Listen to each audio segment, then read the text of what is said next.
All right, let's jump into another deep dive. Today we are going to look at Japan's new AI guidelines for businesses, released in April. Wow, just this past April. Yeah, so really new. And we've got the document right here, it's detailed, from Japan's Ministry of Internal Affairs and Communications, and also the Ministry of Economy, Trade, and Industry. Uh-huh. It's fascinating stuff. I bet.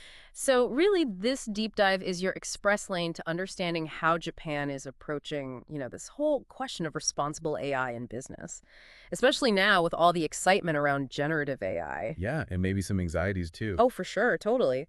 And it's particularly interesting, I think, because Japan has this whole vision of Society 5.0. Right. Which sounds so sci-fi, doesn't it? This future where AI is not just some gadget, it's actually helping to solve social challenges, improve well-being. Exactly, and it's not just like a far-off dream. It's actually woven into these guidelines that we're talking about today. Oh, interesting. Yeah, they highlight 3 core values that underpin this vision of Society 5.0. Okay, I'm intrigued.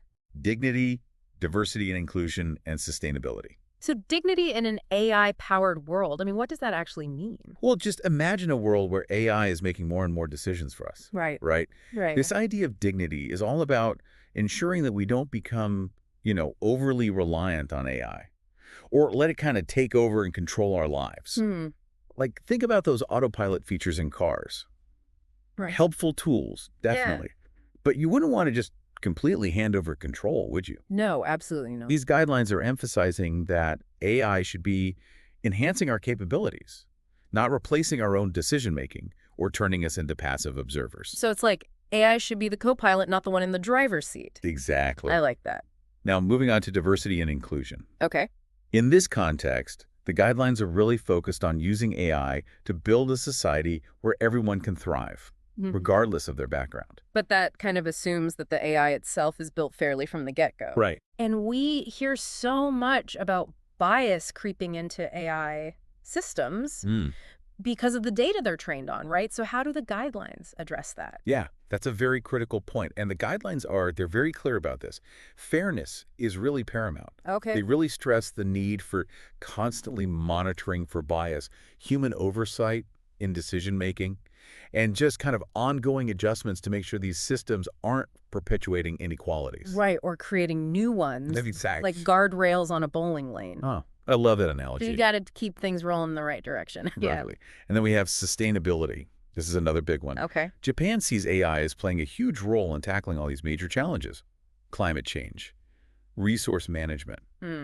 Really about creating a more sustainable future. So it's not just about the tech itself. It's about what we can achieve with it and how it impacts, future generations even. Precisely. And that kind of brings us to the heart of these guidelines, how they actually take these, sort of big picture values and translate them into practical guidance for businesses. Okay, that's interesting because I noticed in the document they don't just have one big list of rules, right? No. They break it down for different players in this AI world. You're absolutely right. There are separate sections for developers, for providers, for the businesses who are using AI. Right. But they also have this set of common principles that apply across the board, which is interesting. Oh, okay. Almost like a shared ethical foundation, I see. So let's dig into those common principles. What are some of the key themes that they're really hitting on? Well, first of all, human centricity is really front and center. Makes sense. It's all about ensuring that AI is respecting human rights, respecting autonomy, and respecting diversity. Okay. So, for example, they specifically mention avoiding the use of AI to manipulate people's emotions. Oh, wow. Or to steer their decision-making in ways that they wouldn't consciously agree to. Like, how some apps are designed to be addictive, right? Exactly. Just one more level. It's making sure that AI isn't playing those kinds of tricks on us. Precisely. It's about transparency, Yeah. ensuring AI serves our needs and goals, not the other way around. Got it. So human centricity, that's principle number 1. What else is kind of top of their list? Well, safety, of course. Okay, yeah. The guidelines emphasize minimizing risks to people, to the environment. And that's throughout the entire life cycle of an AI system.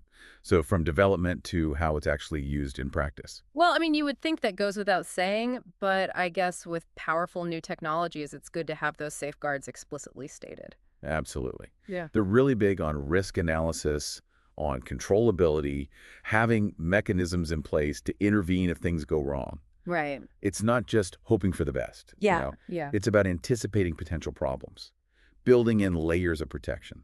Makes sense. Okay, safety. Got it. What comes after that? Well, then there's fairness, which we touched on a little bit earlier. Okay. This goes beyond just checking for bias in the data itself. They emphasize that human judgment still needs to be a part of the process. Oh, okay. Really making sure that AI systems aren't used to make decisions that could discriminate against certain groups. So it's not about pretending that AI can be perfectly objective, but it's about recognizing its limitations. Yes. And having those human checks and balances in place. Precisely. And this kind of ties into another key principle, which is transparency. Right. The guidelines emphasize providing clear information to stakeholders about how AI systems actually work, what are they capable of, and any limitations they might have. Makes sense because people need to understand how these systems are making decisions that could impact their lives. Right. Their jobs, their access to services. I mean, that builds trust and accountability. Exactly. And that transparency also extends to how data is collected and used, which brings us to another important one, privacy protection. They really emphasize complying with data protection laws, being transparent about data practices, and respecting privacy across all AI systems. Well, I mean, with all the data these systems kind of gobble up, privacy is a huge concern for a lot of people. Right. Absolutely. And then finally, we have security. Protecting AI systems from unauthorized access, from manipulation. Think about it. If someone could hack into an AI system and change the algorithms, the consequences could be disastrous. Right. It's like any other critical infrastructure. You have to protect it from the bad guys who might try to exploit it. Exactly. So to recap, we have human centricity, safety, fairness, transparency, privacy protection, and security.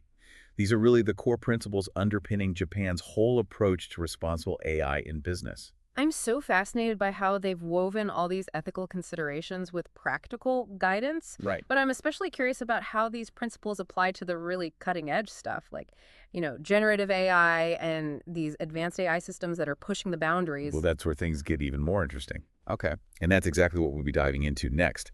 You're right, those core principles, they're a really solid foundation. Yeah. But as you pointed out, these advanced AI systems, Right. things like generative AI and those huge foundation models, they bring a whole other set of challenges to the table. Okay, so for those of us who aren't, knee deep in the AI world every day, Sure. what is it about these systems that's so different? Like, why do they need this extra attention in the guidelines? Well, think about it this way. Okay. Generative AI can create all this incredibly realistic content. Text, images, music, you name it. And it's almost indistinguishable from human-created stuff. Wow.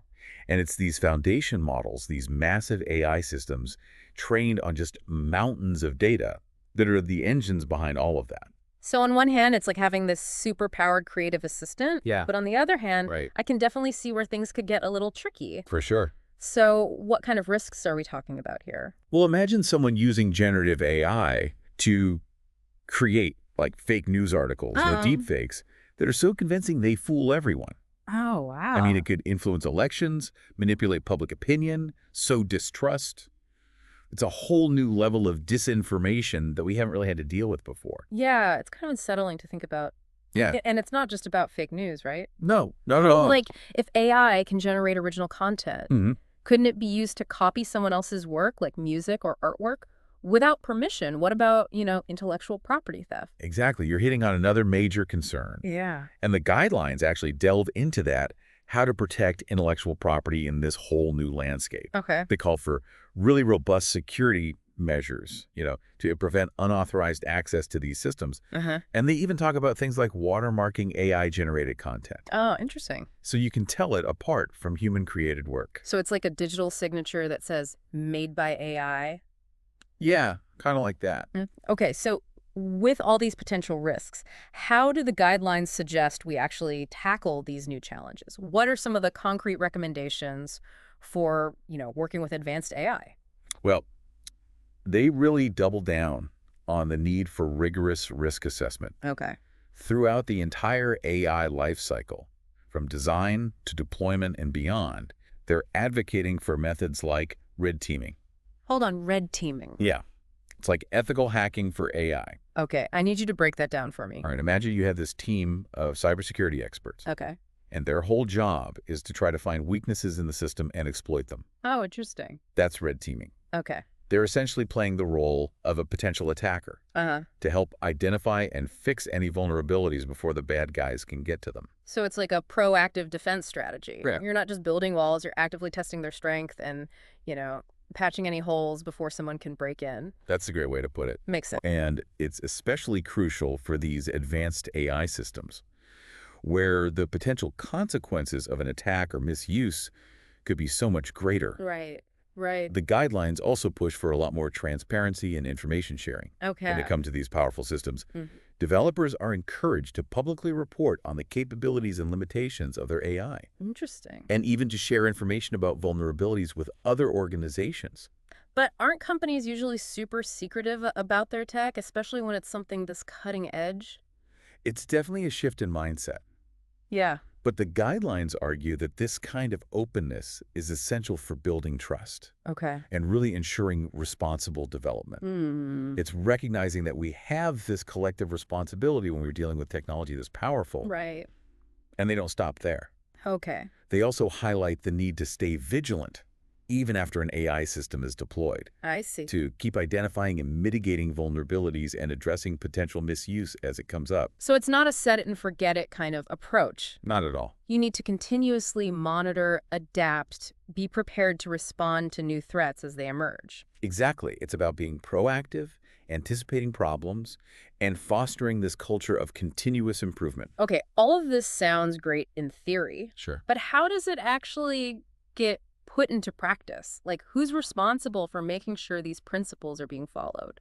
That's where this whole idea of AI governance comes in. Okay. The guidelines advocate for something called agile governance. Agile governance. Yeah, it's a flexible approach that recognizes how quickly AI is evolving. It sounds like you need to be pretty light on your feet to keep up with this technology. You do.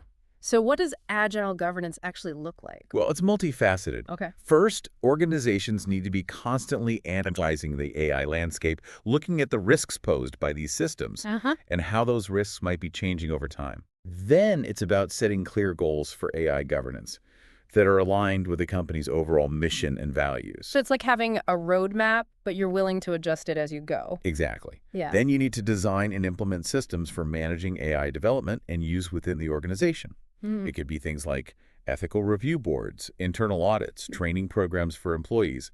It's really about building a culture of responsibility around AI. It sounds almost like a company-wide mindset shift. It is. Like you can't just tack on AI ethics as an afterthought. It needs to be woven into how the company operates. I totally agree. Interesting. Agile governance also stresses the importance of monitoring and evaluating how these systems are working in practice. Okay. Are they achieving their intended purpose? Are they being used responsibly? Are there unintended consequences? It's like having those feedback loops and being willing to course correct as you learn. Yes. You're constantly learning and adapting. Exactly. And I'm realizing as we talk about this, AI governance, it's not a solo mission. You get It requires collaboration Absolutely. across the whole AI value chain. Right. Developers, providers, and users all need to be involved. Everyone has a part to play. Now, these guidelines, they're pretty comprehensive. They are. But they're not actually legally binding, are they? That's right. They're more like a set of recommendations, best practices. So what's the point then? Well, If companies can just ignore them, what's the incentive to actually follow these guidelines? that's a great question. And it goes beyond just checking boxes or complying with regulations. Okay. I think it gets to the heart of what responsible AI is all about. So it's about doing the right thing, even when no one's forcing you to. Exactly. It's recognizing that AI is this powerful tool that can be used for good or for bad. Right. And it's up to us as developers, providers, and users of AI to make sure it's used for the benefit of humanity. That's a big responsibility. It is. But someone's got to do it. Right. And it sounds like Japan is stepping up, setting an example. So what kind of impact do you think these guidelines might have on the global AI landscape? Yeah, it's a big question, right? Will other countries feel the pressure to kind of follow suit? Especially with Japan, being such a major player on the world stage when it comes to tech. Right, exactly. I mean, Japan has always been at the forefront of innovation. Absolutely. And they've been super active in those international discussions about AI ethics. Oh, like where? Like at the G7, the OECD, Okay. they're Yeah. not just setting their own standards, they're really trying to shape the global conversation around AI. So it's not just leading by example, it's actively working to build consensus on this international level. Exactly. That's interesting. What about businesses, though? How do you think these guidelines might impact how companies operate, even those, outside of Japan? Well, as AI becomes more and more integrated into global supply chains Right. and just, everyday business operations, I think companies that can show a real commitment to responsible AI, they might find themselves with a bit of a competitive edge. You mean like customers and investors might start to favor companies that are taking these ethical considerations seriously? Exactly. And it goes beyond just reputation. It's about managing risk, too. Okay. Think about it. If a company ignores these principles completely, Uh-huh. they could face legal challenges down the road.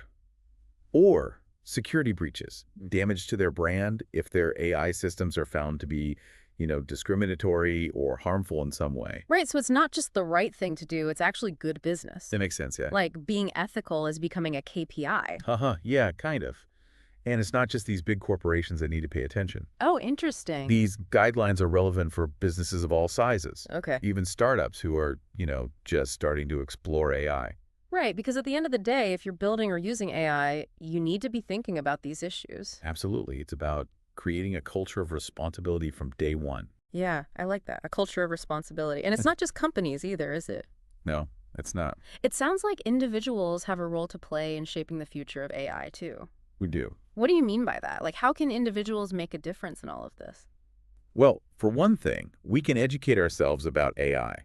Okay. The more we understand how it works, the potential impacts it could have on our lives, the better equipped we'll be to make informed choices and advocate for responsible development. So it's about being informed citizens, not just passive consumers of tech. Exactly.